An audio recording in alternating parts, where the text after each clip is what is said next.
서울대학병원 중환자실의 공기는 언제나 소독약 냄새와 희미한 절망감으로 가득 차 있었다. 한유나, 한요나는 유리창 너머로 각종 의료기기에 둘러싸여 잠들어 있는 어머니를 바라보았다. 어머니의 얼굴은 며칠 사이에 반쪽이 되어 있었고 가쁘게 오르내리는 가슴만이 그녀가 아직 살아있다는 것을 증명하고 있었다. 환자분 상태가 급격히 나빠지고 있습니다. 더 이상 약물 치료로는 어렵습니다. 당장 심장 이식 수술을 받지 않으면 마음의 준비를 하셔야 합니다. 담당 의사의 목소리는 무정했다. 유나는 떨리는 손으로 의사의 가운자락을 붙잡았다. 수술해주세요. 선생님, 제발 저희 엄마 좀 살려주세요. 의사는 안타깝다는 듯 고개를 저었다. 수술을 하고 싶어도 할 수가 없습니다. 수술비가 최소 2억입니다. 보호자분께서 감당하실 수 있겠습니까? 2억. 그 숫자는 유나의 머리를 망치로 내리치는 것 같았다. 24살의 그녀에게 2억은 평생 만져볼 수도 없는 천문학적인 금액이었다. 아버지가 돌아가신 후 그녀와 어머니는 단칸방에서 서로를 의지하며 살아왔다. 온갖 아르바이트를 전전하며 겨우 생활비를 벌고 있었던 그녀에게 2억은 사형선고나 다름없었다. 눈앞이 캄캄해졌다. 하지만 그녀는 무너질 수 없었다. 저 안에 누워있는 사람은 그녀의 세상 전부였다. 그녀는 병원 복도 구석에 주저앉아 낡은 휴대폰을 꺼냈다. 그리고 오랫동안 망설이던 번호를 눌렀다.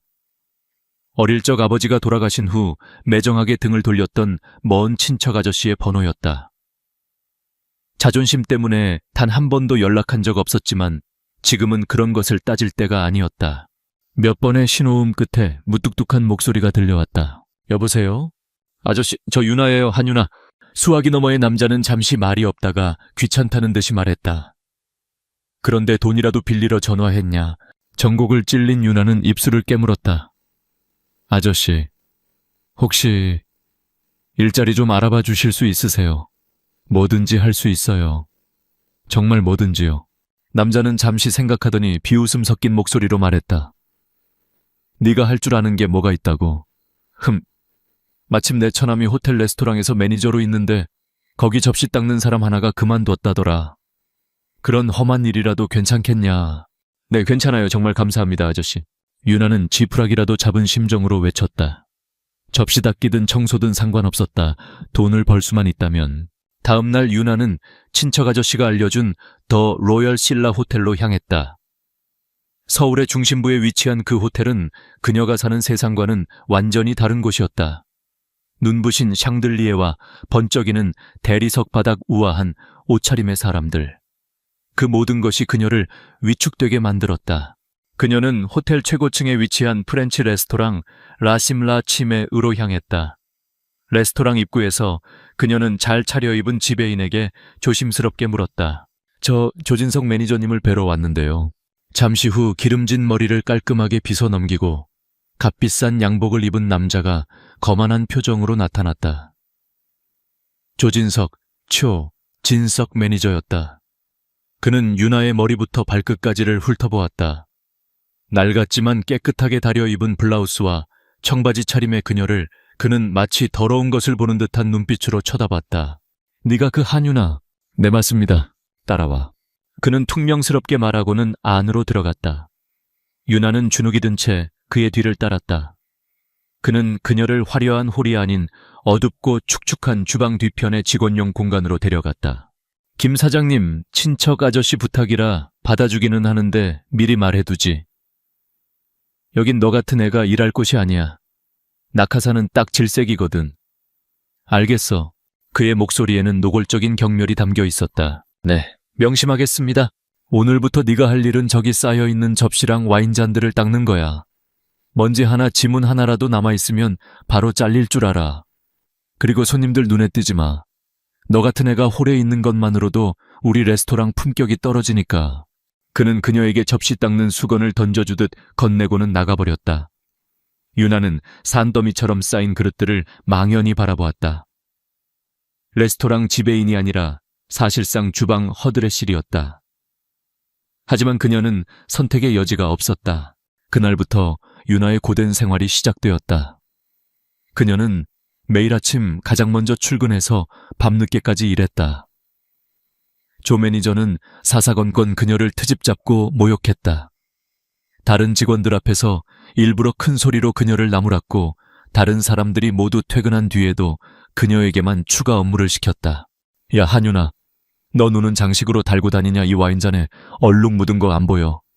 손이 왜 그렇게 느려 터졌어? 그러니 평생 그 모양 그 꼴로 사는 거야. 다른 직원들은 조 매니저의 눈치를 보며 그녀를 외면했다.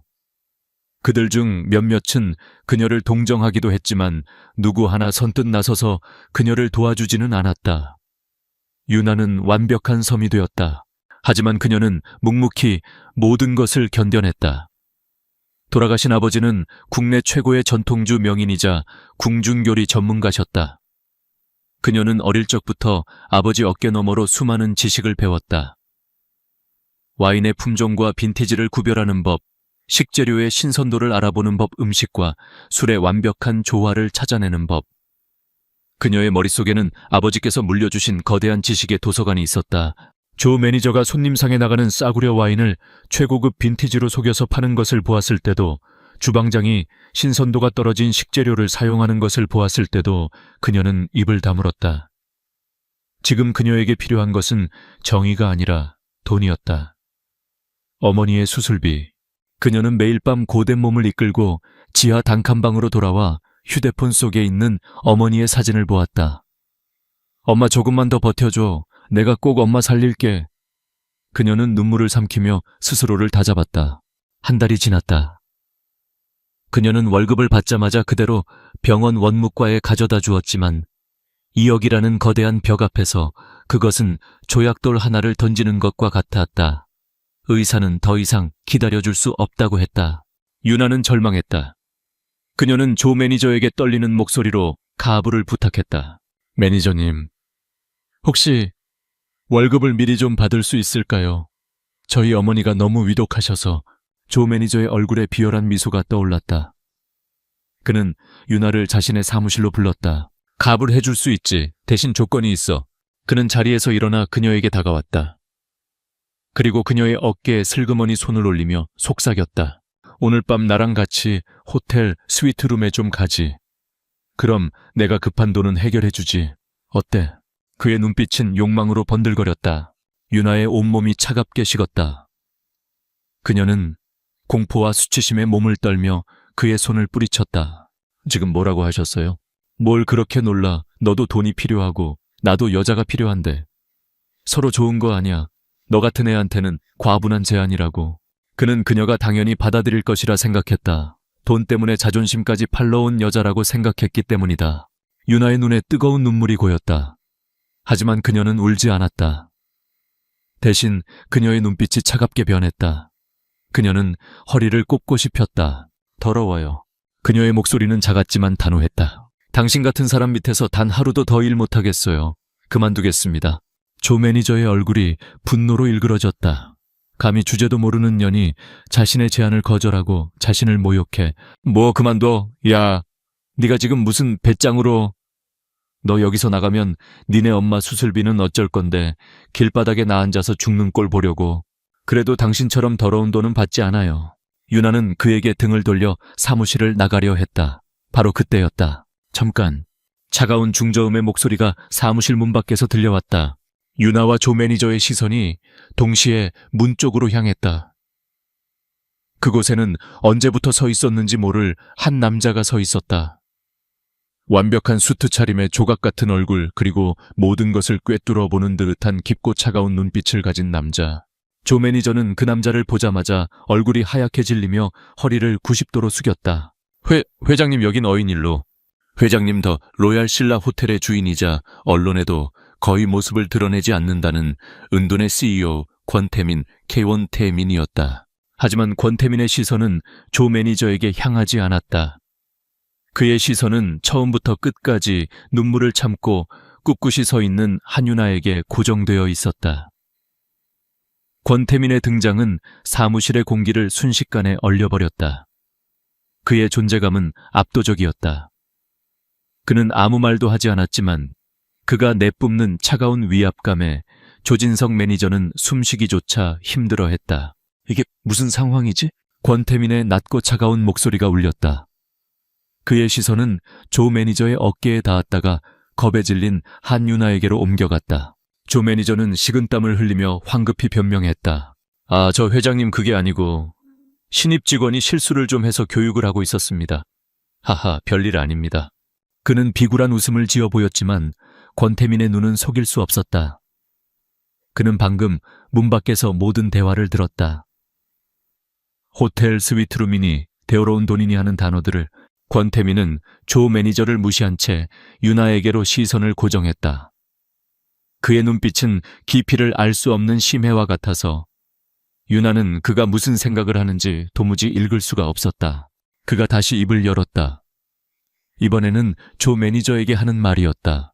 조 매니저, 오늘부로 한유나 씨는 홀서빙을 담당한다. 네, 회장님, 하지만 저 직원은 아직 경험이 부족하고 내 말에 이해 있나? 권태민의 목소리는 여전히 차분했지만 그 안에는 거역할 수 없는 힘이 실려 있었다. 조 매니저의 얼굴이 흑빛으로 변했다. 회장이 직접 내린 명령. 그것은 자신의 권위에 대한 정면 도전이었다. 권태민은 다시 유나를 바라보았다. 그만두지 마. 그것은 부탁이 아닌 명령이었다. 하지만 절망의 벼랑 끝에 서 있던 유나에게 그 명령은 유일한 동아줄처럼 느껴졌다. 그녀는 아무 대답도 하지 못한 채 그저 고개만 살짝 끄덕였다. 권태민은 더 이상 아무 말 없이 몸을 돌려 복도 저편으로 사라졌다. 그가 사라진 뒤에도 사무실 안에는 어색한 침묵과 팽팽한 긴장감만이 감돌았다. 유나는 자신이 거대한 폭풍의 눈 한가운데에 서게 되었음을 직감했다. 그날 이후 유나의 위치는 미묘하게 바뀌었다. 그녀는 더 이상 접시 닦는 허드렛 일꾼이 아니었다. 조 매니저는 회장의 명령 때문에 어쩔 수 없이 그녀를 홀에 배치했지만 가장 손님이 없는 구석자리만 맡기는 식으로 교묘하게 그녀를 괴롭혔다. 하지만 유나는 불평하지 않았다. 홀에 나서는 것만으로도 그녀는 레스토랑의 전체적인 운영과 손님들의 취향 음식과 와인의 흐름을 파악할 수 있었다. 그녀는 스펀지처럼 모든 것을 흡수했다. 그리고 일주일 후 운명의 날이 찾아왔다. 라심에서 해외 VIP 투자자들을 위한 비공개 만찬이 열렸다. 호텔의 명운이 걸린 중요한 행사였다. 레스토랑 전체에 긴장감이 흘렀고 모든 직원들이 완벽을 기하기 위해 분주하게 움직였다. 만찬이 시작되기 직전 조 매니저는 직원들을 모아놓고 업무를 분담했다. 그는 위선적인 미소를 지으며 유나를 지목했다. 한유나 씨. 오늘 가장 중요한 손님이신 프랑스 와인 평론가 피에르 듀부아 씨 테이블은 자네가 맡아주게. 특별히 자네의 능력을 믿고 맡기는 거니까 실수하지 말라고. 그 말에 다른 직원들의 얼굴에 동정의 빛이 스쳤다. 듀부아 씨는 업계에서 가장 까다롭고 괴팍하기로 소문난 인물이었다. 아주 작은 실수 하나에도 소리를 지르며 난동을 부리는 것으로 악명 높았다. 조 매니저가 일부러 그녀를 공영에 빠뜨리려 한다는 것을 모르는 사람은 없었다. 유나는 그것이 함정임을 알았지만 거부할 수 없었다. 그녀는 묵묵히 고개를 끄덕였다. 괜찮아, 뭐든지 할 수 있어. 엄마를 위해서라면. 만찬이 시작되고 레스토랑은 화려한 분위기에 휩싸였다. 유나는 극도의 긴장감 속에서 듀부아 씨의 테이블을 담당했다. 그녀의 서비스는 흠잡을 데 없이 완벽했지만 듀부아 씨는 시종일관 거만한 표정으로 그녀를 무시했다. 메인 요리인 스테이크가 나올 차례가 되자 듀부아 씨가 마침내 입을 열었다. 와인은 샤토마고 1982년산으로 가져오도록. 그가 요구한 와인은 전설적인 빈티지로 한 병에 수천만 원을 호가하는 귀한 와인이었다. 조 매니저는 그 말을 듣고 입가에 교활한 미소를 지었다. 그는 유나에게 다가와 창고 열쇠를 건네며 속삭였다. 무비에이평 셀러 제일 안쪽에 있어. 잘 모셔오라고. 유나는 불안한 마음을 안고 지하 와인 셀러로 향했다. 그곳에는 수만 병의 와인이 보관되어 있었다. 그녀는 조 매니저가 알려준 위치에서 먼지가 뽀얗게 쌓인 샤토마고 1982년산 와인을 찾아냈다. 그런데 와인병을 들어 올리는 순간 그녀의 예리한 감각이 경고 신호를 보냈다. 뭔가 이상했다. 병의 무게가 미세하게 가벼웠고 코르크의 상태가 빈티지에 비해 너무 깨끗했다. 그리고 결정적으로 라벨의 인쇄 상태가 조악했다. 일반인은 절대 알아챌 수 없지만 어릴 적부터 아버지의 서재에서 수많은 희귀 와인 라벨을 보며 자란 그녀의 눈은 속일 수 없었다. 이것은 가짜였다. 온몸의 피가 차갑게 식었다. 이것이 조 매니저의 진짜 함정이었다. 이 가짜 와인을 뒤부와 같은 전문가에게 가져갔다가는 그 자리에서 레스토랑은 문을 닫아야 할지도 모른다. 그리고 모든 책임은 자신에게 돌아올 것이었다. 그녀는 와인병을 든 채 그 자리에 얼어붙었다. 어떻게 해야 하지? 사실대로 말하면 조 매니저가 가만히 있지 않을 것이고 이대로 가져가면 호텔 전체가 끝장이다. 그때 그녀의 뇌리를 스치는 것이 있었다. 아버지의 유품. 아버지가 돌아가시기 전 언젠가 가장 귀한 손님에게 대접하라며 물려주신 직접 빚은 전통주 한 병. 배와 생강을 넣어 맑게 빚어낸 왕실의 술 이강주였다. 유나는 결심했다. 이것은 도박이었다. 하지만 이 위기를 벗어날 유일한 방법이었다. 그녀는 가짜 와인을 내려놓고 직원용 락커에 고이 보관해두었던 소박한 백자 술병을 챙겨 트레이에 올렸다. 그리고 침착하게 홀로 돌아갔다. 뒤부아 씨는 그녀가 늦어지자 이미 짜증이 나 있었다. 왜 이렇게 늦는 건가? 내 와인은 어디 있지? 유나는 그의 앞에 다가가 깊이 허리를 숙였다. 진심으로 사과드립니다, 뒤부아 선생님. 하지만 주문하신 샤토마고 1982년산은 지금의 보관 상태가 선생님께 대접해드리기에는 최상이 아니라고 판단했습니다. 제 양심상 완벽하지 않은 와인을 선생님의 테이블에 올릴 수는 없었습니다. 그녀의 말에 뒤부아의 눈썹이 치켜 올라갔다. 감히 일개 직원이 자신의 판단을 논해 옆에서 지켜보던 조 매니저가 이때다 싶어 끼어들었다.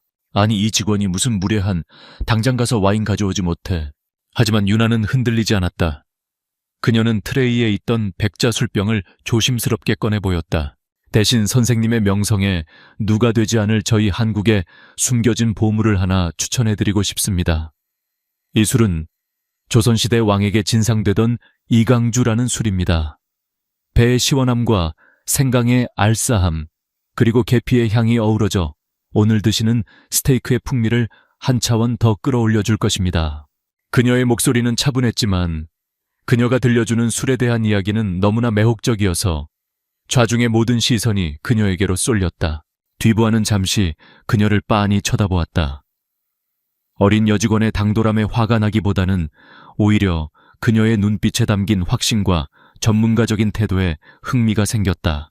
와, 어디 한번 맛보지. 유나는 정성스럽게 옥으로 만든 작은 잔에 술을 따랐다. 맑고 투명한 황금빛 액체가 잔을 채웠다. 뒤부아는 잔을 들어 향을 음미하고 천천히 한 모금 마셨다. 그리고 그의 눈이 동그랗게 커졌다. C'est magnifique, 이종. 굉장해. 그는 감탄사를 터뜨렸다. 와인의 복합적인 풍미와는 또 다른 맑고 깊은 맛이었다. 그가 평생 경험해보지 못한 새로운 세계였다. 그는 스테이크 한 점을 먹고 다시 이강주를 한 모금 마셨다. 완벽한 조화였다. 훌륭해, 정말 훌륭하군 자네. 이름이 뭔가. 위기는 완벽한 성공으로 바뀌었다. 다른 테이블의 투자자들까지 호기심을 보이며 이강주를 맛보기를 원했고 레스토랑의 분위기는 그 어느 때보다 화기애애해졌다. 조 매니저는 믿을 수 없다는 표정으로 멍하니 서 있을 뿐이었다. 그리고 이 모든 광경을 레스토랑 2층 프라이빗 룸의 특수 유리 너머로 권태민이 지켜보고 있었다. 그는 조 매니저의 비열한 함정과 위기 앞에서 당황하지 않고 자신의 지식과 배짱으로 정면 돌파하는 유나의 모습을 처음부터 끝까지 모두 보았다. 그녀는 단순히 위기를 모면한 것이 아니었다. 그녀는 호텔의 품격을 지켜냈고 나아가 한국의 문화를 가장 영향력 있는 사람들에게 알렸다. 연약해 보이는 저 작은 몸 안에 얼마나 강인하고 빛나는 영혼이 담겨 있는 것일까. 권태민의 차가운 얼굴에 아주 희미한 미소가 떠올랐다. 그가 비서를 불렀다. 김 비서, 한유나 씨에 대한 모든 것을 알아봐. 그리고 조진석 매니저의 지난 1년간 모든 식자재 및 주류 구매 기록을 내게 보고하도록. 그의 눈빛이 차갑게 빛나고 있었다. 그는 단순한 호기심을 넘어선 강한 흥미를 느끼고 있었다. 저 보석을 저대로 흙 속에 묻혀있게 둘 수는 없었다. 사냥이 시작되고 있었다.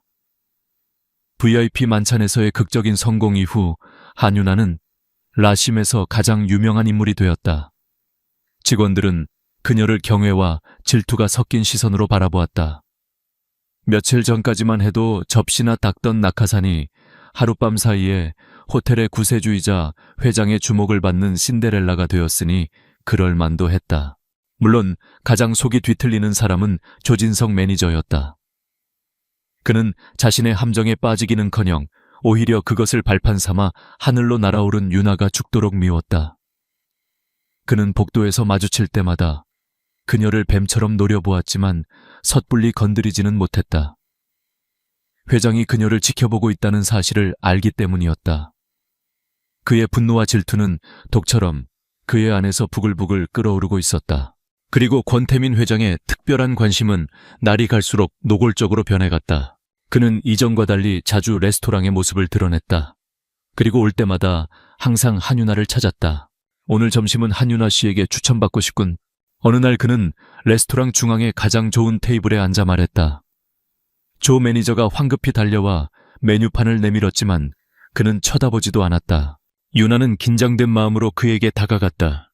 그는 마치 다른 손님을 대하듯 예의를 갖추면서도 사무적인 태도를 유지했다. 오늘 주방장이 최상급 한우 안심을 준비했습니다.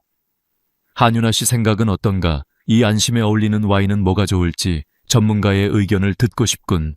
그는 모든 직원이 듣는 앞에서 그녀를 전문가라고 칭했다. 유나는 잠시 당황했지만 이내 평정심을 되찾고 자신의 지식을 바탕으로 차분하게 와인을 추천했다. 그녀의 설명은 막힘이 없었고 음식과의 조화에 대한 그녀의 철학은 깊이가 있었다. 권태민은 만족스러운 미소를 지으며 그녀의 추천을 따랐다. 식사를 하는 내내 그는 유나에게 몇 가지 질문을 더 던졌다. 레스토랑의 개선점, 새로운 메뉴에 대한 아이디어 등. 그것은 사적인 대화가 아니었다. 명백히 CEO가 직원의 능력을 테스트하고 의견을 구하는 업무의 연장이었다. 하지만 조 매니저의 눈에는 그 모습이 다르게 보였다. 그는 권태민의 모든 행동이 유나를 유혹하기 위한 수작이라고 확신했다. 저 불여우 같은 년 회장님을 꼬셔서 내 자리라도 꿰차려고 하는군.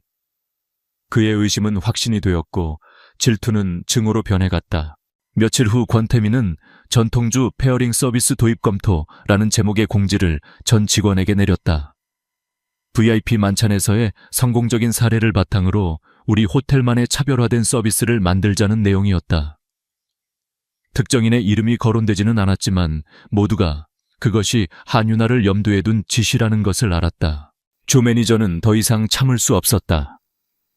그는 유나를 불러 화장실 청소를 지시했다. 명백한 보복이자 모욕이었다. 한유나 씨 홀 서빙만 해서는 아랫사람들 고충을 모르지. 오늘은 자네가 화장실 청소 좀 맡아주게. 서비스의 기본은 청결 아니겠나. 유나는 말없이 청소 도구를 집어들었다. 저항해봤자 상황만 악화될 뿐이라는 것을 알았다. 그녀가 고무장갑을 끼고 막 화장실로 들어가려 할 때였다. 잠깐, 언제 나타났는지 권태민이 그녀의 뒤에 서 있었다. 그는 조 매니저를 얼음장 같은 눈으로 쳐다보았다. 조 매니저 지금 뭐 하는 건가? 아, 회장님, 그게 직원들 간의 화합과 기본기 교육 차원에서 됐고, 한유나 씨는 나랑 할 얘기가 있으니 이리 오도록. 그리고 화장실 청소는 오늘 조 매니저가 직접 하는 게 좋겠군. 서비스의 기본을 몸소 실천하는 모습을 보여주게. 그것은 조 매니저에게는 공개적인 망신이었다. 그의 얼굴이 시뻘겋게 달아올랐다. 권태민은 유나를 데리고 자신의 집무실로 향했다. CEO 집무실. 유나는 태어나서 처음 와보는 거대한 공간에 압도당했다. 권태민은 그녀에게 소파에 앉으라고 권했다. 미안하군. 내 행동이 오히려 당신을 더 곤란하게 만든 것 같아. 그의 사과에 유나는 고개를 저었다. 아닙니다, 회장님. 전통주 서비스 기획안 한번 만들어보지 않겠나. 당신의 지식이 필요해. 이건 부탁이 아니라 정식 업무 지시야. 성공적으로 프로젝트를 완수하면 그에 합당한 보상을 하지. 그는 철저히 공과 사를 구분했다. 그는 그녀에게 동정이나 호의가 아닌 정당한 기회와 대가를 제안하고 있었다. 유나는 그의 제안을 거절할 이유가 없었다. 그녀는 자신의 능력을 증명하고 싶었고 어머니의 수술비를 위해서는 돈이 필요했다. 네, 해보겠습니다. 그녀가 집무실을 나간 후 권태민은 비서실장인 김 비서를 불렀다. 김 비서는 그가 어릴 적부터 그를 보좌해온 그의 유일한 신복이었다. 조사 어떻게 되어가나? 김 비서는 2개의 파일을 내밀었다. 한윤아 씨에 대한 조사 결과입니다. 아버지는 5년 전 작고하신 전통주 명인 한상진 온기셨습니다. 그 후로 어머님과 단둘이 어렵게 살아왔고 현재 어머님은 급성 신부전으로 서울대학병원 중환자실에 입원 중입니다. 긴급 이식 수술이 필요하지만 수술비를 감당하지 못하고 있는 상황입니다. 권태민은 보고서를 읽는 내내 미간을 찌푸렸다. 그런 절박한 상황 속에서도 그녀는 조금도 비굴하지 않았고 자신의 품위를 잃지 않았다. 오히려 자신의 지식과 능력으로 정면 돌파했다. 그녀에 대한 감탄과 연민이 그의 마음속에서 동시에 피어올랐다. 조진석 매니저는 특이합니다, 회장님. 그의 지난 1년간의 구매 기록은 너무나 깨끗합니다. 마치 누군가에게 보여주기 위해 일부러 관리한 것처럼요. 하지만 몇몇 퇴사한 직원들을 통해 알아본 결과 그가 특정 주류 공급업체와 부적절하게 가까운 관계를 유지하고 있다는 소문이 있었습니다. 그리고 최근 1년간 최고급 와인과 식자재의 재고 손실률이 비정상적으로 높다는 점을 발견했습니다. 권태민의 눈빛이 날카로워졌다. 재고 손실이라. 재밌군. 그 공급업체 더 깊이 파보게. 자금 흐름까지 전부. 알겠습니다, 회장님. 모든 조각들이 서서히 맞춰지고 있었다. 조 매니저의 비정상적인 행동, 윤아에 대한 적대감, 그리고 사라진 재고. 권태민은 거대한 부패의 냄새를 맡았다. 한편 연이은 굴욕과 위기감에 사로잡힌 조 매니저는 이대로 물러설 수 없다고 판단했다. 그는 윤아를 완전히 매장시킬 계획을 세웠다. 며칠 후 정계의 거물인 박 의원이 레스토랑을 찾았다. 조 매니저는 이번에도 윤아에게 박 의원의 테이블을 맡겼다. 그리고 기회를 엿보고 있다가 윤아가 박 의원에게 최고급 레드와인을 따르려는 순간 그는 다른 직원의 서빙 카트를 윤아의 등 뒤로 교묘하게 밀었다. 어머! 윤아는 균형을 잃고 휘청했다. 그녀의 손에 들려있던 와인병이 기울어지며 붉은 와인이 박 의원의 하얀 셔츠 위로 쏟아졌다. 박 의원이 비명을 질렀다. 레스토랑의 모든 시선이 그들에게로 쏠렸다. 조 매니저는 이때다 싶어 달려나와 윤아의 뺨을 내리쳤다. 짝! 이런 무식한 년, 내가 이럴 줄 알았어. 지금. 네가 무슨 짓을 한 줄 알아. 이 와인이 한 병에 얼마짜린지 알아. 박 의원님, 옷은 어쩔 거야. 그는 모든 책임을 윤아에게 떠넘기며 광분했다. 윤아는 갑작스러운 폭행과 쏟아지는 비난에 어안이 벙벙했다. 그녀는 자신이 민 것이 아니라고 말하려 했지만 아무도 그녀의 말을 들어줄 것 같지 않았다. 바로 그때였다. 그만. 지옥의 심연에서 울려오는 듯한 차가운 목소리가 들려왔다. 권태민이었다. 그는 어느새 그들 앞에 서 있었다. 그의 얼굴은 분노로 인해 창백하게까지 보였다. 그는 먼저 박 의원에게 다가가 정중하게 고개를 숙였다. 의원님 정말 죄송합니다. 저희 직원의 명백한 실수입니다. 세탁비와 피해 보상은 저희 호텔에서 전액 책임지겠습니다. 그리고 오늘 식사는 제가 대접하겠습니다. 그의 완벽하고 신속한 대처에 박 의원의 화는 누그러졌다. 권태민은 다른 지배인을 불러 박 의원을 VIP 룸으로 안내하게 했다. 상황이 정리되자 그는 천천히 조 매니저에게로 고개를 돌렸다. 그의 눈빛은 살기까지 느껴질 정도로 차가웠다. 조 매니저, 감히 내 레스토랑에서 내 손님 앞에서 내 직원에게 손을 대. 그는 내것이라는 단어에 힘을 주어 말했다. 회 후장님, 그게 아니고 저 년이 실수를. CCTV 확인해볼까? 권태민의 한마디에 조 매니저의 얼굴이 새하얗게 질렸다. 그는 윤아의 등 뒤에 사각지대가 있다는 것을 알고 저지른 짓이었지만 회장의 서슬퍼런 기세에 저항할 용기가 나지 않았다. 권태민은 더 이상 그와 말을 섞지 않았다. 그는 뺨이 빨갛게 부어오른 채 서 있는 윤아에게 다가갔다. 그는 자신의 재킷을 벗어 그녀의 어깨에 걸쳐주었다. 괜찮아. 그의 목소리는 놀랍도록 부드러웠다. 그가 내민 손수건을 받아든 유나의 눈에서 참고 참았던 눈물이 마침내 터져 나왔다. 그녀의 서러움과 공포, 그리고 자신을 감싸주는 그의 예상치 못한 따뜻함에 대한 감정이 뒤섞인 눈물이었다. 권태민은 말없이 그녀의 어깨를 감싸 안았다. 그의 행동은 명백한 보호의 신호였다. 그는 레스토랑의 모든 직원들이 보는 앞에서 그녀가 자신의 사람임을 선언하고 있었다. 조 매니저는 그 모습을 보며 주먹을 부들부들 떨었다. 그는 이제 돌아올 수 없는 강을 건넜다는 것을 깨달았다. 저 여자를 없애지 않으면 자신이 죽을 것이었다. 그의 눈에 악랄한 도끼가 서렸다. 권태민의 집무실.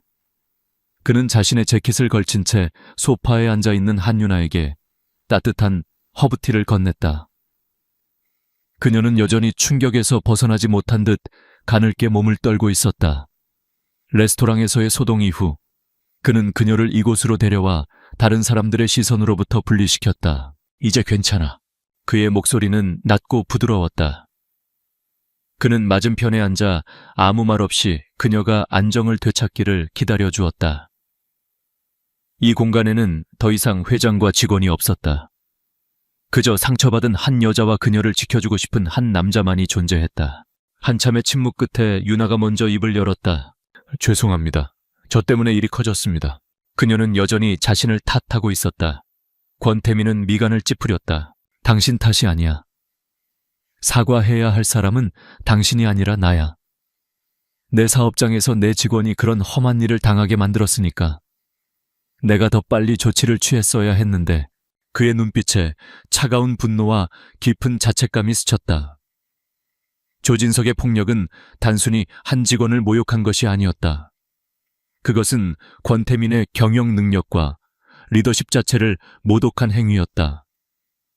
그리고 무엇보다 그는 그녀의 뺨에 남은 붉은 손자국을 볼 때마다 가슴속에서 무언가 뜨거운 것이 치밀어 오르는 것을 느꼈다. 그는 비서에게 인터폰을 연결했다. 김 비서, 조진석 매니저 당장 대기 발령 조치하게. 그리고 오늘부로 라심에 대한 모든 접근을 금지시켜. 보안팀을 동원해서라도 그가 레스토랑 근처에 얼씬도 못하게 해. 그의 지시는 단호하고 신속했다. 그리고 우리가 진행하던 조사. 이제부터는 수단과 방법을 가리지 마. 동원할 수 있는 모든 자원을 총동원해서 일주일 안에 모든 증거를 내 책상 위에 올려놓도록. 오늘의 사건은 권태민에게 확신을 주었다. 조진석의 문제는 단순한 비리나 갑질을 넘어선 반드시 뿌리 뽑아야 할 악성 종양이라는 것을. 그리고 그 뿌리를 뽑기 위해서는 더 이상 기다릴 시간이 없었다. 김 비서의 팀은 그날부터 전쟁처럼 움직였다. 그들은 조진석이 어울리던 주류 공급업체의 뒷조사를 시작했다. 그 업체는 서류상으로는 아무런 문제가 없는 평범한 회사처럼 보였다. 하지만 며칠 밤낮으로 이어진 미행과 잠복 끝에 그들은 그 업체의 비밀 창고를 찾아내는 데 성공했다. 창고 안의 광경은 충격적이었다. 그곳에는 최고급 와인들의 빈 병과 코르크, 그리고 정교하게 위조된 라벨들이 산더미처럼 쌓여 있었다. 한쪽에서는 전문 기술자들이 가짜 와인을 만들어내고, 다른 한쪽에서는 값싼 냉동 해산물을 최고급 식자재인 것처럼 재포장하고 있었다. 더 로얄 신라 호텔의 명성을 갉아먹고 있던 거대한 범죄의 소굴이었다. 김 비서의 팀은 이 모든 광경을 몰래 카메라에 담고 그들이 버린 쓰레기 더미에서 결정적인 거래 장부의 일부를 찾아냈다. 그리고 그 장부에 적힌 자금의 흐름을 추적하자 모든 길은 하나의 종착지를 가리키고 있었다. 조세피난처의 유령 회사 명의로 개설된 비밀 계좌. 그 계좌의 실소유주는 바로 조진석이었다.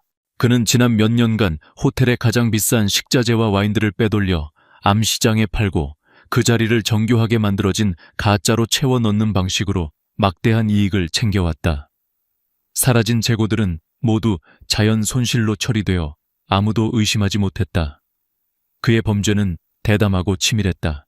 모든 퍼즐 조각이 맞춰졌다. 권태민은 자신의 집무실에서 김 비서의 최종 보고를 받으며 주먹을 불끈 쥐었다. 그의 얼굴은 분노로 굳어 있었다. 그래서였군. 그가 나지막이 읊조렸다. 조진석이 한유나를 그토록 증오하고 두려워했던 이유. 그것은 단순한 질투나 반감 때문이 아니었다. 한유나의 존재 자체가 그의 범죄 제국을 뒤흔들 수 있는 가장 큰 위협이었기 때문이다. 그녀의 절대적인 미각과 후각 와인과 식재료에 대한 전문가적인 지식. 그녀는 마음만 먹으면 언제든 그의 가짜 상품들을 구별해낼 수 있었다. VIP 만찬 때 그녀가 가짜 샤토마고를 알아보고 기지를 발휘했던 것처럼 말이다. 조진석에게 한유나는 시한폭탄과도 같은 존재였다. 그래서 그는 그녀를 어떻게든 쫓아내거나 굴복시켜야만 했던 것이다. 권태민은 자리에서 일어나 창가로 걸어갔다. 서울의 화려한 야경이 발밑으로 펼쳐져 있었지만 그의 눈에는 들어오지 않았다. 그의 머릿속은 온통 한윤아에 대한 생각으로 가득 차 있었다. 그녀는 그런 위험 속에서 혼자 싸우고 있었다. 병든 어머니를 위해 자신의 꿈과 자존심을 모두 버리고 더러운 모욕과 폭력까지 견뎌내고 있었다. 그는 그런 그녀에게 동정심을 넘어선 깊은 존경심을 느꼈다. 그리고 동시에 그런 그녀를 지켜주지 못했다는 미안함과 자신의 무력함에 대한 분노를 느꼈다. 회장님, 이제 모든 증거가 확보되었습니다. 이 자료들을 검찰에 넘기면 조진석은 최소 10년형을 피하지 못할 겁니다. 김 비서가 말했다. 권태민은 잠시 고민에 빠졌다. 이 사건을 조용히 검찰에 넘기고 그를 해고하면 호텔의 명성에 가는 흠집을 최소화할 수 있다. 하지만 그렇게 되면 조진석의 범죄는 그저 개인의 비리로 끝날 것이다. 호텔 내부에 만연해 있을지 모르는 다른 부패의 고리들을 끊어낼 수는 없다. 그리고 무엇보다 한윤아의 억울함과 그녀가 받은 상처를 제대로 씻어줄 수 없다. 그는 한윤아의 맑고 강인했던 눈빛을 떠올렸다. 위기 앞에서도 결코 자신의 품위를 잃지 않았던 그녀의 모습을. 그녀라면 어떻게 했을까? 권태민은 결심했다. 그는 더 이상 숨어서 문제를 해결하지 않을 것이다. 그는 이 사건을 공개적으로 처리하여 조진석을 심판대에 세우고 동시에 호텔 전체에 경종을 울리기로 마음먹었다. 이것이 그녀의 명예를 회복시켜주고 그녀에게 진 빚을 갚는 유일한 방법이었다. 김 비서, 아직 검찰에 자료를 넘기지 마. 네, 회장님. 권태민의 눈이 차갑게 빛났다. 사냥은 사냥꾼이 직접 마무리해야지. 저 쥐새끼에게 마지막으로 화려한 무대를 하나 선물해 주려고 해. 자신이 주인공인 줄 알고 신나게 춤을 추다가 제 발로 함정에 빠져드는 그런 무대 말이야. 그는 이 사건을 이용해 조진석을 완벽하게 매장시킬 계획을 세우기 시작했다. 그리고 그 계획의 중심에는 이 모든 사건의 열쇠를 쥔 한 사람, 한윤아가 있었다. 그는 한윤아에게 모든 진실을 밝히고 그녀에게 이 연극의 마지막 역할을 맡아달라고 부탁하기로 결심했다. 그녀의 전문적인 능력이 필요한 무대였다. 그것은 그녀의 능력을 다시 한번 세상에 증명하고 그녀를 단순한 피해자가 아닌 정의를 실현하는 심판자로 만들어줄 기회이기도 했다. 권태민은 수화기를 들고 윤아의 임시 숙소로 쓰고 있는 호텔 스위트룸으로 연결했다. 한윤아 씨, 나요. 지금 좀 볼 수 있을까? 당신에게 해줄 이야기가 있어. 그의 목소리에는 이전에는 없었던 파트너에게 보내는 듯한 강한 신뢰와 기대감이 실려 있었다. 이제 거대한 반격을 위한 두 사람의 진짜 공조가 시작되려 하고 있었다. 한윤아가 머물고 있는 호텔 스위트룸의 문이 조용히 열리고 권태민이 안으로 들어섰다. 윤아는 창가에 서서 서울의 야경을 내려다보고 있었다. 뺨에 붉은 기는 가라앉았지만 그녀의 눈빛에는 여전히 복잡한 상념들이 가득했다. 몸은 좀 괜찮아? 권태민이 조심스럽게 물었다. 그녀는 고개를 끄덕였지만 시선은 여전히 창밖을 향하고 있었다. 회장님, 저 때문에 곤란해지신 건 아닌지 걱정됩니다. 내가 곤란해질 일은 없어. 하지만 당신은 아니지. 그는 테이블 위에 두툼한 서류 봉투 하나를 올려놓았다. 윤아가 의아한 눈빛으로 그를 쳐다보자 그가 말했다. 이걸 당신에게 보여주는 게 맞는지 오랫동안 고민했어. 하지만 당신은 알아야 할 권리가 있어. 당신이 지난 몇 달간 어떤 환경에서 일해왔는지, 그리고 조진석이라는 자가 어떤 인간인지. 윤아는 천천히 다가와 서류 봉투를 열었다. 그 안에는 조진석의 범죄 행각을 증명하는 수많은 사진과 문서들이 들어있었다. 가짜 와인을 제조하는 비밀 창고의 사진 빼돌린 식자재 거래 장부 사본 그의 비밀 계좌로 흘러들어간 자금 내역까지. 그녀는 서류를 넘겨볼수록 손이 차갑게 식어가는 것을 느꼈다. 이것은 단순한 비리가 아니었다. 호텔의 명성과 신뢰를 좀먹는 거대한 사기극이었다. 그리고 자신은 그 범죄의 한가운데서 그것을 밝혀낼 수 있는 능력을 가졌다는 이유만으로 표적이 되었던 것이다. 이제야 모든 것이 이해가 갔다. 조 매니저의 비정상적인 적대감, VIP 만찬에서의 함정, 그리고 오늘의 폭력까지. 그는 당신을 두려워했던 거야. 당신의 지식과 능력이 자신의 범죄를 폭로할까봐. 권태민이 그녀의 생각을 읽은 듯 말했다. 유나는 서류를 내려놓고 의자에 주저앉았다. 분노보다 더 큰 허탈감이 그녀를 덮쳤다. 저는 그저 엄마 수술비만 벌면 된다고 생각했어요. 그래서 모든 걸 보고도 못 본 척 알고도 모르는 척 했어요. 그런데 제 침묵이 결국 이런 결과를... 그녀의 목소리가 죄책감으로 떨렸다. 권태민은 그녀의 맞은편에 앉아 그녀의 눈을 똑바로 바라보았다. 아니, 당신의 침묵이 아니라 나의 무관심과 반김이 이런 결과를 낳은 거야. 그러니 더 이상 자책하지 마. 대신 이 모든 것을 바로잡을 기회를 당신에게 주고 싶어. 기회라니요. 조진석을 그냥 해고하고 검찰에 넘기는 건 너무 쉬운 방법이야. 나는 그가 자신이 저지른 죄의 대가를 그가 가장 자부심을 느끼던 바로 그 무대 위에서 모든 사람이 보는 앞에서 치르게 만들고 싶어. 그의 오만함과 거짓을 당신의 손으로 직접 무너뜨리는 거지. 권태민의 눈빛이 번뜩였다. 그는 자신의 계획을 설명하기 시작했다. 일주일 뒤 호텔 창립 기념일을 맞아 VVIP 고객들과 국내 최고의 음식 평론가들을 초청하는 로얄 갈라 디너를 개최할 거야. 그리고 이 행사의 총괄 책임자로 조진석을 임명할 거지. 유나는 그의 의도를 이해할 수 없었다. 그에게 모든 걸 맡긴다고요. 그는 또다시 가짜 와인과 식자재를 사용할 텐데요. 바로 그거야. 그게 우리가 파놓은 함정이니까. 권태민의 입가에 차가운 미소가 걸렸다. 그는 마지막으로 한탕 크게 해먹을 생각에 신나서 최고의 가짜들로 만찬을 준비하겠지. 그리고 그 만찬의 하이라이트는 바로 블라인드 테이스팅 세션이야. 그가 준비한 최고급 와인과 요리들을 초청된 전문가들이 평가하는 시간이지. 그는 잠시 말을 멈추고 유나를 깊은 눈으로 바라보았다. 그리고 그 전문가들 중 좌장은 바로 당신 한유나 씨가 맡아줬으면 해. 유나는 숨을 삼켰다. 그녀는 그의 계획이 얼마나 대담하고 위험한지 깨달았다. 모든 사람 앞에서 자신의 모든 지식과 감각을 동원해 조진석의 사기극을 낱낱이 파헤치는 역할. 그것은 엄청난 부담감과 압박감이 따르는 일이었다. 제가 할 수 있을까요? 당신만이 할 수 있어. 이건 단순한 복수가 아니야. 이건 당신의 명예를 되찾는 일이고 당신 아버님께서 평생을 바쳐 지켜온 음식과 술에 대한 진정성을 지키는 일이야. 그리고 무엇보다 이것은 정의를 실현하는 일이지. 그의 말은 유나의 마음 가장 깊은 곳을 울렸다. 아버지는 늘 말씀하셨다. 음식과 술에는 만드는 사람의 정직함이 담겨야 한다. 속임수는 결국 사람의 마음을 잃게 만든다. 조진석의 행위는 아버지가 평생 지켜온 철학을 정면으로 짓밟는 것이었다.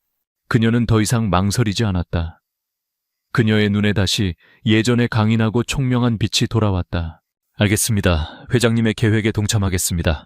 그녀의 대답에 권태민의 얼굴에 비로소 안도와 만족의 미소가 떠올랐다.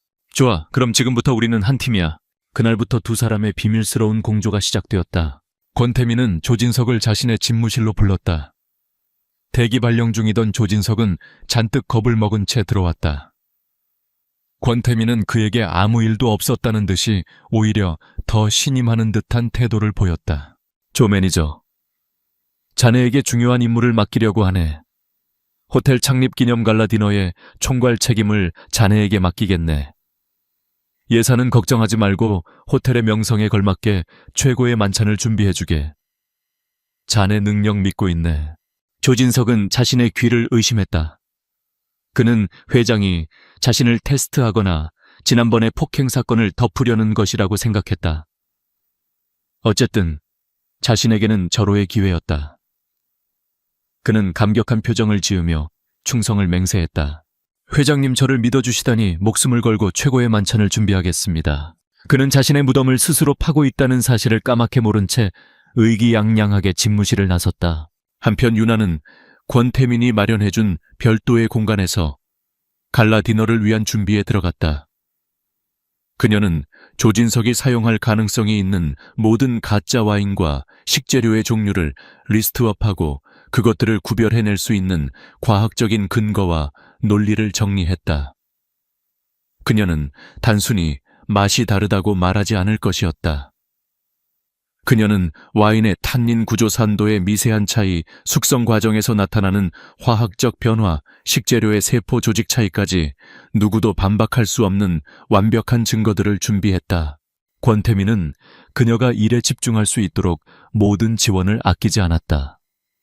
그는 필요한 모든 자료를 제공했고 때로는 밤늦게까지 그녀와 함께 남아 토론하며 그녀의 전략을 다듬어 주었다. 함께하는 시간이 길어질수록 두 사람은 서로에 대해 더 깊이 알아가게 되었다. 권태민은 유나가 단순히 지식이 많은 것을 넘어 음식과 사람에 대한 따뜻한 시선과 철학을 가지고 있다는 것을 알게 되었다. 유나는 권태민이 차갑고 냉정한 CEO의 모습 뒤에 사실은 깊은 책임감과 정의감, 그리고 예상치 못한 따뜻함을 가진 사람이라는 것을 발견했다. 어느 날 밤 함께 자료를 검토하던 중 유나가 무심코 물었다. 회장님은 왜 저를 도와주시는 건가요? 권태민은 잠시 펜을 내려놓고 그녀를 바라보았다. 처음에는 내 호텔에서 벌어진 불미스러운 일에 대한 책임감 때문이었어. 하지만 지금은 달라. 그는 창밖을 바라보며 나지막이 말했다. 당신을 보고 있으면 잊고 있던 것을 떠올리게 돼. 열정, 진정성, 그리고 불의에 맞서는 용기 같은 것들. 나는 오랫동안 이기고 지는 것에만 익숙해져 있었는데 당신은 나에게 옳고 그름의 문제를 다시 생각하게 만들었어.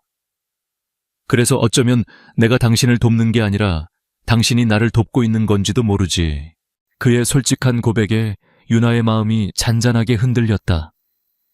그녀는 처음으로 그에게서 외로운 왕의 모습이 아닌 평범한 한 남자의 모습을 보았다. 갈라 디너가 열리기 하루 전날 밤 모든 준비가 끝났다.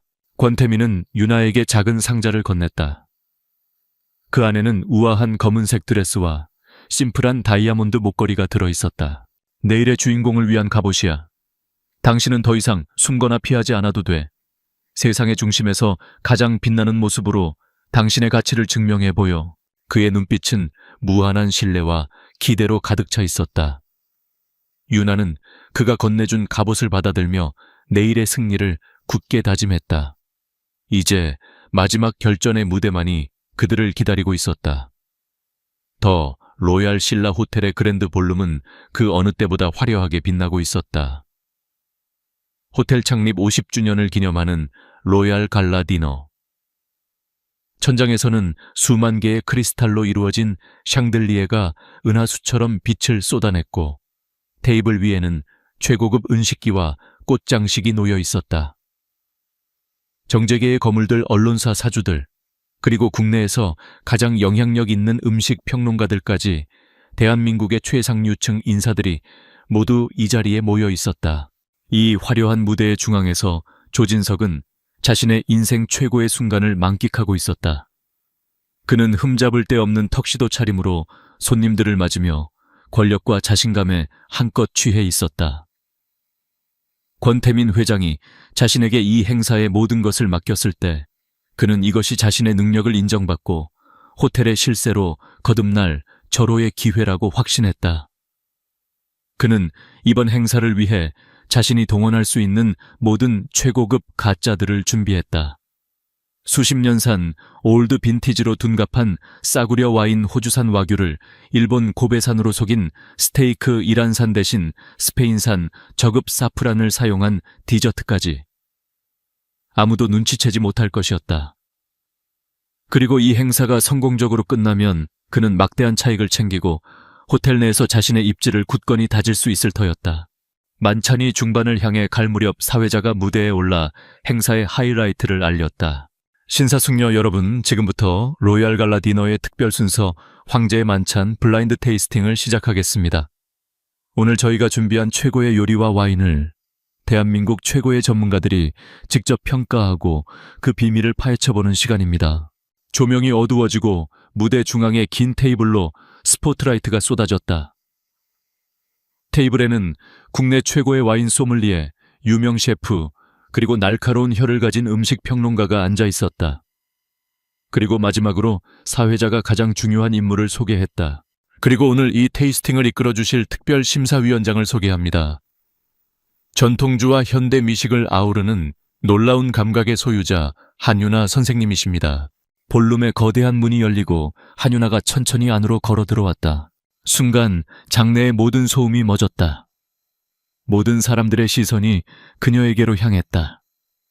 권태민이 선물한 검은색 드레스는 그녀의 하얀 피부와 가녀린 어깨선을 우아하게 드러냈고, 목에 걸린 다이아몬드 목걸이는 스포트라이트를 받아 영롱하게 빛났다. 그녀의 모습은 더 이상 주방 뒤편의 초라한 직원이 아니었다. 그녀는 여왕처럼 당당하고 기품이 넘쳤다. 조진석은 그 자리에 얼어붙었다. 저 여자가 왜 저기에 심사위원장 그는 자신의 눈을 의심했다. 하지만 그녀는 망설임 없이 무대를 향해 걸어와 심사위원장의 자리에 앉았다. 첫 번째 테이스팅 순서는 와인이었다. 웨이터들이 정중하게 은쟁반에 받쳐든 와인을 심사위원들에게 따랐다. 조진석이 야심차게 준비한 샤토 라피트 로칠드 1959년산이었다. 물론 내용물은 잘 숙성된 칠레산 까베르네 소비뇽을 블렌딩한 가짜였다. 다른 심사위원들은 와인을 맛보고는 훌륭한 보존 상태 깊고 복합적인 아로마라며 감탄사를 연발했다. 조진석의 입가에 만족스러운 미소가 걸렸다. 마지막으로 한유나의 차례였다. 그녀는 잔을 들어 색을 확인하고 천천히 향을 음미했다. 그리고 아주 조금 혀끝으로 맛을 보았다. 그녀의 모든 동작은 물 흐르듯 자연스럽고 전문가적이었다. 한참의 침묵 끝에 그녀가 마이크를 잡고 입을 열었다. 그녀의 목소리는 차분했지만 볼룸 전체에 선명하게 울려 퍼졌다. 이 와인은 샤토 라피트 로칠드 1959년산이 아닙니다. 장내가 술렁겼다. 조진석의 얼굴이 굳어졌다. 한 평론가가 의아하다는 듯 물었다. 아니, 한 위원장님, 무슨 근거로 그렇게 말씀하시는지요? 이 완벽한 부캐와 구조감을 보십시오. 유나는 그를 향해 부드럽게 미소 지으며 대답했다. 말씀하신 대로 훌륭한 와인인 것은 맞습니다. 하지만 1959년 보르도 지방은 유난히 덥고 건조한 해였습니다. 그 해 생산된 와인들은 평소보다 타닌이 훨씬 강하고 알코올 도수가 높게 나타나는 특징이 있죠. 하지만 이 와인은 어떻습니까? 구조감은 훌륭하지만 59년산 특유의 강건한 타닌감은 느껴지지 않습니다. 오히려 매우 부드럽고 잘 다듬어져 있죠. 이것은 고온 건조한 기후가 아닌 서늘한 해양성 기후에서 자란 포도로 만들어졌다는 증거입니다. 그녀는 이어서 말했다. 결정적으로 향을 맡아보시면 블랙커런트 향과 함께 희미한 유칼립투스 향이 느껴지실 겁니다. 유칼립투스 향은 칠레 마이포 밸리에서 생산되는 까베르네 소비뇽 품종의 전형적인 특징입니다. 이 와인은 아마도 잘 만든 칠레산 와인을 베이스로 블렌딩한 가짜일 확률이 매우 높습니다. 그녀의 설명은 너무나 논리적이고 과학적이어서 아무도 반박할 수 없었다. 다른 심사위원들은 다시 와인 향을 맡아보며 수군거리기 시작했다. 조진석의 얼굴은 하얗게 질려갔다. 두 번째 메인 요리인 고베산 와규 스테이크가 나왔다. 이번에도 다른 심사위원들은 입에서 녹는 듯한 마블링 환상적인 육즙이라며 칭찬을 아끼지 않았다. 유나는 포크로 고기를 조심스럽게 잘라 단면을 살폈다. 그리고 한 점을 입에 넣고 오랫동안 음미했다. 이건 역시 고베 와규가 아니군요. 그녀의 두 번째 폭탄 선언에 장내는 이제 충격에 휩싸였다. 조진석은 자리에서 벌떡 일어날 뻔했다. 유나는 침착하게 설명을 이어갔다. 여러분, 고베 와규의 가장 큰 특징은 근내 지방 즉 마블링에 있습니다. 이 지방은 올레인산 함량이 높아 녹는 점이 매우 낮아서 혀에 닿는 순간 부드럽게 녹아내리는 식감을 만들어내죠. 하지만 이 스테이크는 어떻습니까? 씹는 맛이 분명히 존재합니다. 지방이 녹아내리기보다는 근섬유와 함께 씹히고 있습니다. 이것은 녹는 점이 더 높은 포화지방의 비율이 높다는 뜻이며 호주산 와규에서 흔히 나타나는 특징입니다. 그녀는 마치 대학 교수가 강의를 하듯 막힘없이 자신의 주장을 증명해냈다. 조진석은 이제 공포에 질려 있었다. 저 여자는 괴물이었다. 어떻게 혐한으로 지방산의 종류까지 알아맞힌단 말인가. 마지막으로 디저트가 나왔을 때 조진석은 이미 넋이 나가 있었다. 유나는 이번에도 단 한 번의 테이스팅으로 디저트에 사용된 사프란이 진짜가 아니라는 것을 밝혀냈다. 모든 테이스팅이 끝나자 장내는 싸늘한 침묵에 휩싸였다.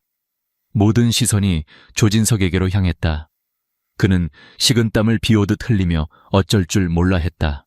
궁지에 몰린 그는 최후의 발악을 시작했다. 그는 무대 위로 뛰어 올라가 유나를 향해 손가락질하며 소리쳤다. 거짓말. 저 여자가 하는 말은 전부 거짓말입니다. 저 여자는 나에게 앙심을 품고 이 신성한 행사를 망치려고 하는 겁니다. 내가 자기를 받아주지 않자 앙심을 품고 나를 모함하는 거라고요. 그는 유나를 부도덕하고 복수심에 불타는 여자로 몰아가려 했다. 몇몇 손님들이 그의 말에 동요하는 듯했다. 바로 그때였다. 정말 그렇게 생각하나 조 매니저. 권태민이 무대 위로 천천히 걸어 올라왔다. 그의 손에는 태블릿 PC가 들려 있었다. 그는 조진석의 옆에 서서 볼륨의 대형 스크린을 가리켰다. 그럼 이건 어떻게 설명하겠나. 스크린에 영상 하나가 재생되기 시작했다. 조진석이 비밀 창고에서 가짜 와인을 만들고 직원들에게 불법적인 지시를 내리는 모습이 고스란히 담겨 있었다. 그의 목소리까지 선명하게 녹음되어 있었다. 조진석의 입에서 비명이 터져 나왔다. 권태민은 멈추지 않았다. 그는 다음 화면으로 조진석의 비밀 계좌 내역을 띄웠다. 수십억 원에 달하는 검은 돈이 오고 간 기록이 적나라하게 드러났다. 이것이 당신이 우리 호텔의 명성을 팔아넘겨 챙긴 대가인가? 권태민의 목소리는 얼음처럼 차가웠다. 조진석은 그 자리에 무너져 내렸다. 그의 화려했던 가면이 벗겨지고 탐욕스럽고 추악한 민낯이 모든 사람 앞에 드러났다. 그는 고개를 숙인 채 아무 말도 하지 못했다. 권태민은 마지막으로 마이크를 잡고 손님들을 향해 고개를 숙였다. 오늘 이 자리에 와주신 귀빈 여러분께 심려를 끼쳐드린 점 진심으로 사과드립니다. 저희 호텔은 이번 일을 계기로 뼈를 깎는 반성을 통해 고객 여러분의 신뢰를 되찾기 위해 최선을 다하겠습니다. 그의 말이 끝나자마자 볼룸의 문이 열리고 제복을 입은 검찰 수사관들이 들이닥쳤다. 그들은 무너져 있는 조진석에게 다가가 수갑을 채웠다. 조진석 씨 특정경제범죄 가중처벌 등에 관한 법률 위반 사기 및 업무상 배임 혐의로 긴급 체포합니다. 모든 것이 끝났다. 거대한 사기극은 막을 내렸고 범인은 심판대에 섰다. 손님들은 충격과 경악 속에서도 부정을 뿌리 뽑으려는 호텔의 단호한 의지에 오히려 깊은 인상을 받았다. 권태민은 무대 한편에 조용히 서 있는 유나에게로 다가갔다. 그녀는 이 모든 광경을 담담한 눈으로 지켜보고 있었다. 그녀는 승리의 주역이었지만 기뻐하는 기색은 없었다. 끝났어. 권태민이 나지막이 말했다. 유나는 그를 바라보았다. 그녀의 눈빛에는 고마움과 안도감, 그리고 말로 표현할 수 없는 복잡한 감정들이 뒤섞여 있었다. 그녀는 그의 손을 잡고 이 끔찍한 연극을 끝내주어서 고맙다고 말하고 싶었지만 아무 말도 나오지 않았다. 그는 그녀의 마음을 읽은 듯 부드럽게 그녀의 손을 잡아주었다. 그의 손은 따뜻하고 단단했다. 그 순간 두 사람에게는 더 이상 어떤 말도 필요 없었다. đã nhận lệnh. Bắt đầu viết trưng bày và cũng là chương cuối cùng của câu chuyện. trưng bày, 로열 갈라 디네오에서 벌어진 극적인 사건은 다음 날 모든 언론의 헤드라인을 장식했다. 하지만 세상의 반응은 권태민이 우려했던 것과는 달랐다. 사람들은 더 로얄 신라 호텔의 허술한 내부 관리를 비난하기보다 거대한 부패를 스스로의 손으로 도려낸 경영진의 투명성과 단호한 의지에 박수를 보냈다. 호텔의 명성은 추락하기는커녕 오히려 신뢰도가 더 높아지는 기현상이 일어났다. 위기는 완벽한 기회로 바뀌어 있었다. 모든 소동이 가라앉은 며칠 후 한윤아는 서울대학병원 수술실 앞 복도에 초조하게 앉아 있었다. 오늘이 바로 어머니의 심장 이식 수술이 있는 날이었다. 수술비는 기적처럼 해결되었다. 갈라 디너가 끝나고 이틀 뒤 병원 원무과에서 연락이 왔다. 한 익명의 독지가가 병원 재단을 통해 그녀 어머니의 수술비와 입원비 전액을 기부했다는 것이었다. 윤아는 그 익명의 독지가가 누구인지 짐작할 수 있었다. 하지만 권태민은 그녀에게 아무런 말도 하지 않았다. 그는 이것이 그녀가 그를 도운 것에 대한 대가나 보상처럼 느껴지게 하고 싶지 않았던 것이다. 그는 그저 묵묵히 그녀의 가장 큰 짐을 덜어주었을 뿐이다. 몇 시간이 지났을까? 마침내 수술실의 문이 열리고 수술을 집도했던 의사가 나왔다. 수술은 아주 성공적으로 끝났습니다. 환자분은 곧 건강을 되찾으실 겁니다. 그 말에 윤아는 다리에 힘이 풀려 그 자리에 주저앉았다. 그녀의 뺨 위로 뜨거운 눈물이 하염없이 흘러내렸다. 고통과 절망으로 가득했던 긴 터널의 끝에서 마침내 한 줄기 빛이 보이기 시작했다. 어머니가 회복기에 접어들었을 무렵 권태민이 윤아에게 공식적인 면담을 요청했다. 그는 더 이상 그녀를 개인적으로 부르지 않았다.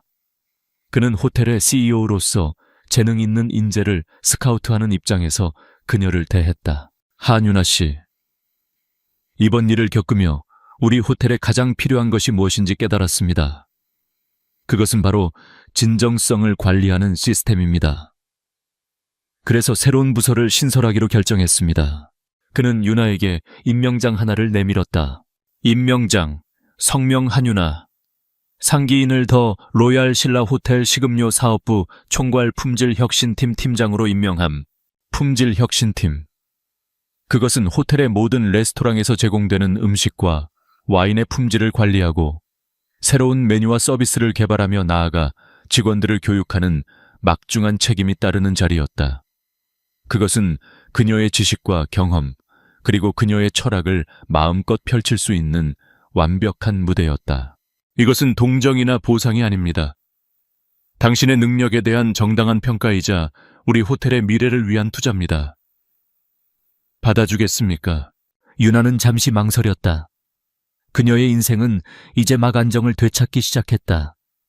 다시 그 치열하고 화려한 세계로 돌아가는 것이 두렵기도 했다. 하지만 그녀는 권태민의 눈에서 자신에 대한 깊은 신뢰를 읽었다. 그리고 그녀 자신의 마음속에서도 아버지로부터 물려받은 재능을 이대로 썩히고 싶지 않다는 뜨거운 열정이 다시 피어오르고 있었다. 네, 부족하지만 최선을 다하겠습니다. 그녀는 임명장을 받아들었다. 그녀의 새로운 인생이 시작되는 순간이었다. 윤아는 새로운 자리에서 놀라운 능력을 발휘했다.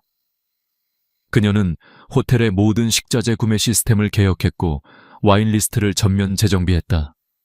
그녀는 직원들에게 음식에 담겨야 할 철학과 손님을 대하는 진심에 대해 교육했다. 그녀의 리더십 아래 더 로얄 신라 호텔의 레스토랑들은 한 단계 더 높은 차원으로 발전했다. 그녀는 더 이상 회장님의 여자가 아닌 모든 직원이 존경하고 따르는 한윤아 팀장님이 되었다. 모든 것이 제자리를 찾고 모든 상처가 아물어갈 무렵 권태민은 비로소 한 남자로서 그녀에게 다가가기 시작했다. 그는 더 이상 CEO의 권위로 그녀를 대하지 않았다. 그는 퇴근 시간이 되면 그녀의 사무실 앞에서 서성이다가 혹시 저녁 식사 같이 할 시간 있습니까? 라며 수줍게 물었다. 그는 주말에 그녀를 불러내 화려한 파티에 데려가는 대신 작은 미술관에 가자고 하거나 한적한 공원을 함께 걷자고 제안했다. 그는 그녀가 무엇을 좋아하고 무엇을 싫어하는지, 그녀의 꿈은 무엇이고 그녀가 어떨 때 웃는지 하나하나 차근차근 알아갔다. 그는 지난 5년간 전 부인에게 단 한 번도 해주지 못했던 평범하지만 진심 어린 노력들을 그녀에게 쏟아부었다. 어느 화창한 오후 권태민은 꽃다발 하나를 사들고 윤아와 함께 병원을 찾았다. 어머니는 이제 일반 병실에서 빠른 속도로 회복하고 있었다. 어머니 안녕하세요. 처음 뵙겠습니다. 권태민이라고 합니다. 그는 윤아의 상사가 아닌 그저 윤아 씨의 좋은 친구라고 자신을 소개했다. 그는 어색하지만 진심 어린 태도로 어머니의 말벗이 되어주었고 어머니가 좋아하는 과일을 정성스럽게 깎아드리기도 했다. 유나는 그 모습을 한쪽에서 조용히 지켜보고 있었다. 그녀의 눈에 비친 그는 더 이상 세상을 다 가진 듯 오만했던 재벌 3세도 자신을 위기에서 구해준 백마탄 왕자님도 아니었다. 그는 그저 자신이 사랑하는 여자의 어머니에게 잘 보이고 싶어서 안절부절 못하는 서툴지만 따뜻하고 다정한 한 남자였다. 어머니는 잠시 잠이 들었고 두 사람은 병원 옥상 정원으로 산책을 나왔다. 따스한 햇살 아래 두 사람 사이에는 편안한 침묵이 흘렀다. 고마워요. 유나가 먼저 입을 열었다. 오늘 와주셔서요. 권태민은 그녀를 바라보며 부드럽게 미소 지었다. 당신이 소중하게 생각하는 분이니까 내게도 소중한 분이야. 그는 잠시 망설이다. 주머니에서 작은 벨벳 상자를 꺼냈다. 그가 상자를 열자 그 안에는 화려한 다이아몬드 반지가 아닌 그녀의 탄생석인 사파이어가 박힌 소박하고 단아한 반지가 들어있었다. 한유나 씨, 나는 당신에게 세상을 다 주겠다고 약속할 수는 없어. 이미 당신 스스로가 당신의 세상을 가지고 있으니까. 대신 당신의 세상 옆에서 당신의 기쁨과 슬픔을 함께 나누는 사람이 되어주고 싶어.